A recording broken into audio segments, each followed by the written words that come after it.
Precisamos Falar de Kevin é um romance e um filme que leva a uma série de questões. Eu aqui prometo não relatar a última cena, o último acontecimento. Se é esse tipo de spoiler que você quer evitar, neste sentido fique tranquilo. Porém, algumas coisas essenciais que estão ali no início, no meio da história, elas vão ser relatadas aqui, ao mesmo tempo em que a gente faz um paralelo entre o filme de 2011 e o livro que foi escrito nos Estados Unidos, né? Muitas questões surgem a partir desse livro. Criou um flanco que às vezes cria um risco de você divergir ou se afastar da própria leitura literária da história ou da narrativa para fazer uma leitura psicológica, psicanalística, psiquiátrica e até mesmo jurídica, já que crimes são cometidos nesse momento e a questão da punição ou da impunidade ou da alegação, ela pode também ser objeto de discussão em direito. Por exemplo, eu faço parte aqui de uma faculdade que ela discute, tem uma disciplina de direito e arte, tem uma disciplina de sociologia jurídica e tem uma disciplina que é o direito criminal, né? E esse livro caberia tranquilamente em cada uma dessas 3 sessões. Eu não pretendo aqui ser exaustivo, até porque não vou dar esse spoiler do último acontecimento, mas eu quero colocar algumas questões a partir do romance, a partir do livro. A primeira questão é o próprio título do livro, que Precisamos Falar de Kevin, né? Nos dá a entender que o Kevin é o personagem principal, quando na verdade, né, o personagem principal é a mãe dele, a Eva ou Eva, como se diz em inglês, porque se trata de como ela é afligida pela presença do Kevin, mais do que a própria história do Kevin, né? Uma outra coisa derivada é que eu vi alguém sugerindo e me pareceu muito pertinente, né? É que poderia ser também que precisamos conversar com o Kevin, porque todo mundo ou fica calado e é afetado, ou fala entre si, mas não conversa com o menino, que no cume da história ele vai ter 18 anos de idade, embora o relato do seu nascimento é contado nesse romance aqui do nosso grupo de leitura coletiva, um grupo que tem 80 membros das mais distintas formações de engenharia civil, medicina, direito, economia, administração, contabilidade, que mais? Cinema, robótica, administração. Então a gente tem uma série de elencos ali, de elementos que são colocados, mas a gente tem um relato ali do nascimento desse menino até o momento onde acontece um fato vital, que eu não vou dizer agora, mas daqui a 4 minutos você pode correr o risco de ouvir, quando ele já tem ali a idade de 18 anos de idade. Então, primeiras questões são do próprio título, né? Porque precisamos falar de Kevin quando o personagem central não é o Kevin. No cinema, no entanto, como não aparece a narradora, que é a própria mãe, do livro, tá certo? Mas dá um olhar dela sobre a criança, talvez aí o Kevin desempenhe um papel mais importante do que ele desempenha durante o romance, né? Quando é escrito. No cinema vale a pena colocar também que existe um balanceamento de tempo mais constante, até porque o filme conta com 1h e 40 e poucos minutos de apresentação, né? Enquanto que o livro é o livro mais longo que a gente está lendo aqui. A gente tinha uma regra que era ter livros de 300 páginas e Precisamos Falar de Kevin é um livro de 400 páginas, ou seja, foi quebrado. A menina que propôs, que é uma artista plástica, né? Não sei se ela sabia da regra, ela tinha chegado depois, mas de qualquer forma ela propôs. Quando a gente foi ver, tinha mais de 400 páginas, a gente assumiu, e daqui a menos de 48 horas a gente estará discutindo presencialmente em grupo, como fazemos com todos os romances, né? Essa narrativa.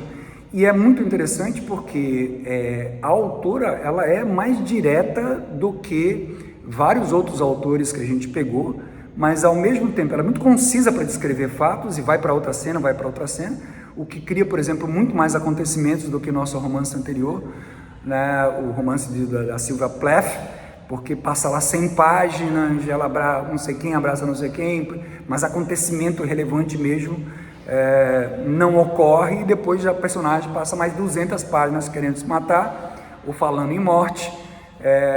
E esse livro não, nós temos vários acontecimentos, porém, como você passa um tempo na história do menino, garoto, antes de relatar a volta da mãe da Espanha, né, que a gente vai relatar daqui a pouquinho, então o filme acaba fazendo um balanceamento em 3 tempos ao mesmo tempo. Ela fica no tempo presente, onde acabou de acontecer um fato drástico, volta no momento onde o menino era muito pequeno e vai nos momentos intermediários, onde ele está já com a idade um pouco maior, e tem outros acontecimentos que acontecem com o menino com uma maturidade maior. No filme existe uma semiótica muito mais importante, porque o elemento visual é mais importante do que a própria coisa falada em si, pela arte do cinema, né? Que é um destaque da cor vermelha muito grande, e a cor vermelha simbolizando um desejo de vida dela, quando ela está lá na Espanha, num festival que gasta toneladas em tomate. Então, um joga tomate no outro, faz molho de tomate, joga em si mesmo. Portanto, a cor vermelha se destaca muito fortemente no início do filme, e ao mesmo tempo esse vermelho, que é o desejo de vida que ela tem, os últimos momentos que ela tem antes de ser casada, está vivendo na Europa, e decidir ter ou assumir que tem um filho, que é uma coisa que ela não deseja, né? E esse vermelho também é o símbolo da morte. Interessante que no Ocidente a gente assume o preto como uma cor da morte, uma cor do luto, né? Mas isso muda muito de cultura para cultura. Na Índia e na China, por exemplo, as pessoas usam branco, ou seja, a cor da morte é o branco, né? Mas no Ocidente todo, a cor da morte é o negro. Mas nesse filme, né, existem muitos elementos semióticos que estão presentes ali, que tanto na expressão do filho quanto da mãe, por exemplo, o filme faz o filho ser muito parecido com a versão feminina da mãe. Existe uma cena onde ela coloca o rosto num tanque de água, e quando ela vai tirar o rosto, aparece a face do filho, né? Mas durante todo o filme, essa cor vermelha, da primeira cena à última cena, ela está presente no filme. Então, vamos aí tratar da narrativa, que segue um ritmo, obviamente, um pouco diferente no romance, que é o fato deles, ela não desejar ter filho, mas o marido insiste muito que ela tenha um filho, e depois de muito tempo, ela faz uma viagem na Europa, né? Ele liga para ela, dizendo que tem uma saudade, vai sentir muito uma falta, que ela nunca mais abandone, mas ela, que seria o último momento de liberdade dela, e ela volta e tem um filho que ela não gostaria de ter, mas pela insistência do marido e também pelas convenções sociais, ela acaba tendo um primeiro filho, que é um menino do sexo masculino, né? Esse menino, ele passa muito tempo com uma fralda. Em boa parte do filme, em boa parte do enredo, ele é um menino com 5 anos usando fralda, quando você espera que uma criança esteja deixando a fralda por volta de 1 ano, 2 anos de idade, né? Eu tenho lá um menino que está usando fralda aos 7 anos. E a partir daí abre essa avenida que eu disse, que é muito psicológica e muito psicanalítica, que é as fases, né, que o Freud relata do desenvolvimento da criança. O Freud relata isso como sexualidade. O leitor comum costuma confundir isso e até reprimir. Poxa, o Freud só pensa em sexo, mas na verdade sexualidade e sexo são 2 coisas, né? Uma coisa é o ato carnal, que envolve sexos diferentes ou não, né? Sexual, e outra coisa é o desenvolvimento da eroticidade, da zona de prazer. Então a criança, ela tem um momento que é uma fase oral, é um momento que ela mama, né? Ela tem substitutos para esse prazer que ela tem um momento que é um momento anal ou fecal, né? E essa coisa, então, e tem outras descrições aqui, que eu não quero tornar isso uma aula de psicanálise nem de psicologia, mas o que é que tem, né? Tem um momento onde você tem um controle da defecação, que é uma coisa socialmente importante. Às vezes os pais vão sair com as crianças, né? Aí você pede, quer fazer xixi antes de sair? Quer fazer fezes antes de sair, né? E aí de repente a criança vai, coloca a fralda, quando ela está saindo, ela acaba fazendo o número 1 ou o número 2 ali na frente, né? Isso acaba sendo, de um lado, um controle próprio da criança, do outro lado, uma espécie de chantagem que a criança faz com os pais, né? Provocar um efeito não desejado numa hora não desejada é uma coisa que cria um transtorno que não é só para a criança, é para os outros. Ela percebe isso pode ser um elemento de poder, e esse menino utiliza esse elemento de poder no seu diálogo com a mãe e com outras pessoas, né?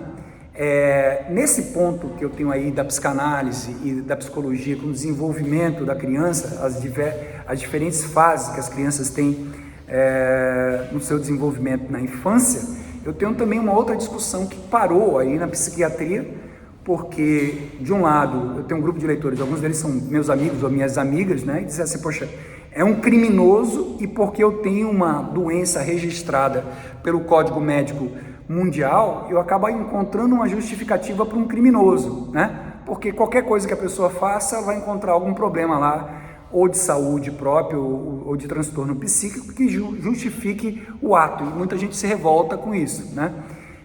Inclusive amigos e amigas minhas. Do outro lado, tem essa coisa de discutir que tipo de transtorno ele tem, ou que problema mental.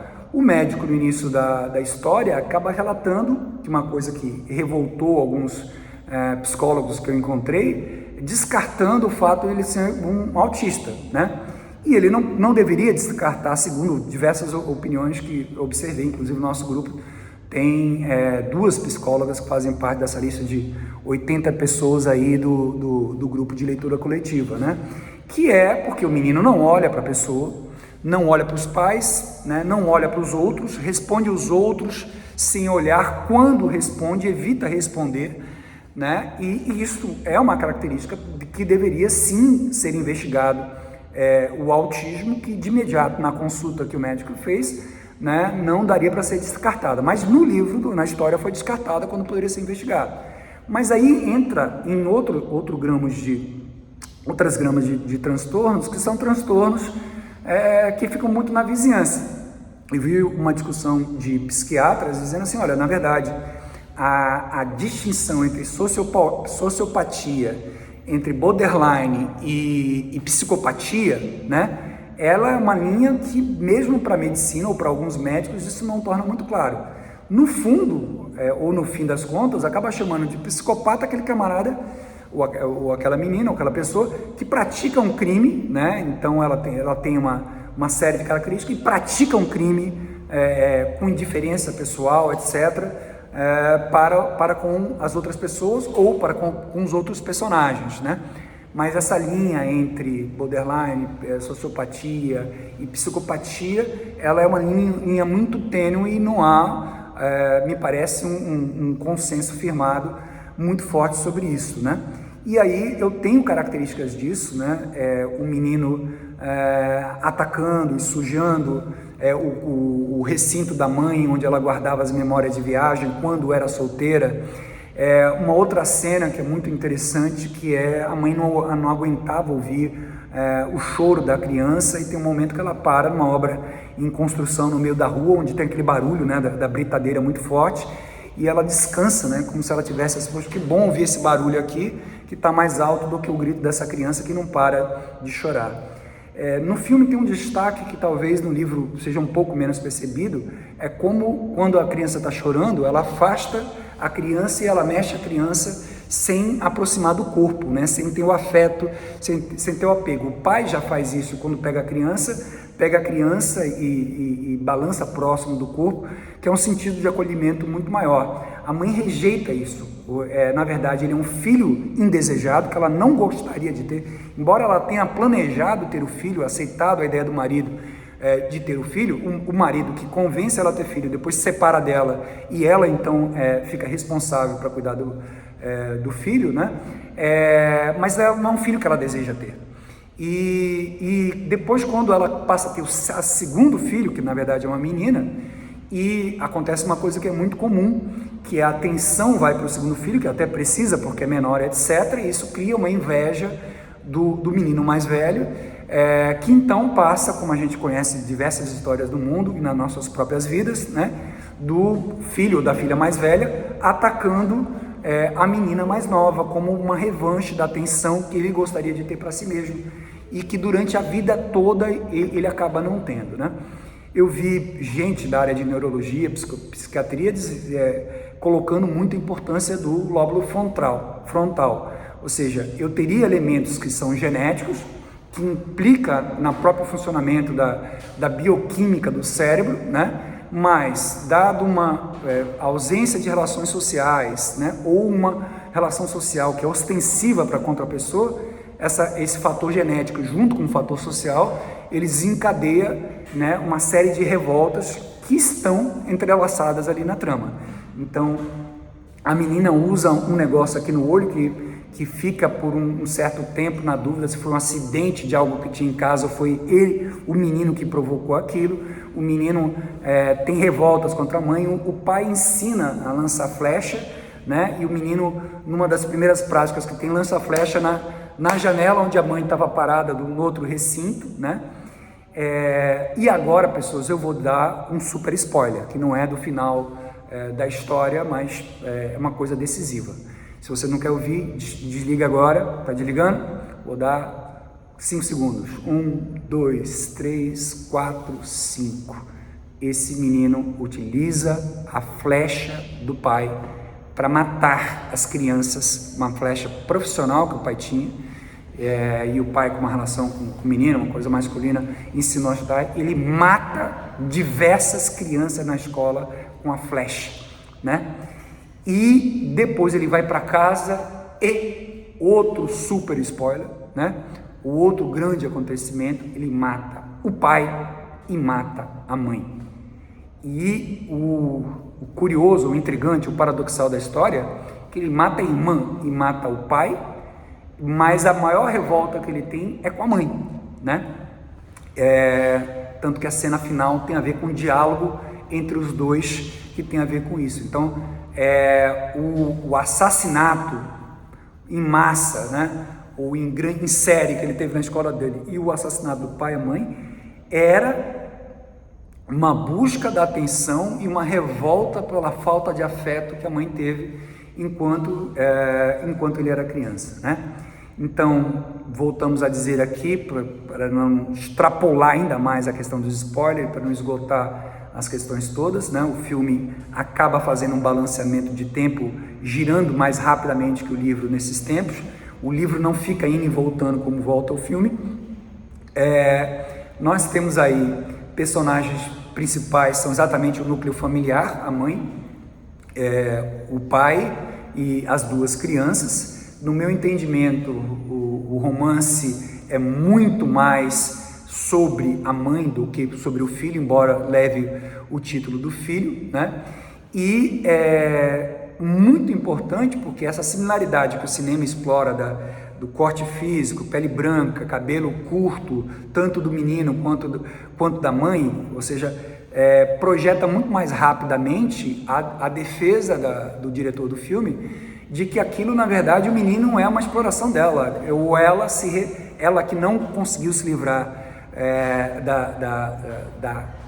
da coação que a sociedade teve sobre a vida, sobre ter filho e como viver e como deve agir uma mãe, né? E o menino acaba rompendo essas amarras sociais e rompendo, praticando crimes, né? Matando pessoas, com isso em nome do seu prazer próprio, ou da busca do seu prazer próprio, ou da expectativa que a mãe reconheça, né, a importância que ele tem. Tanto que quando o crime é cometido, ela está lá deitada, ela está ensanguentada, deitada, ela não tem cara de espanto, né? Quando ela chega na escola, ela percebe que tem um crime, ela sabe que foi o filho dela que cometeu, porque ele já conhecia o filho há muito tempo. Quando está na prisão junto com ele, ou detida na delegacia junto com ele, os dois não se conversam, porque ela não tem o que perguntar, ela sabe o que aconteceu, né? E por que aconteceu, e portanto, nós temos uma mãe que ela rejeita a relação social, ela é acuada pela relação social, e o filho acaba desempenhando quebra das amarras das relações sociais, né?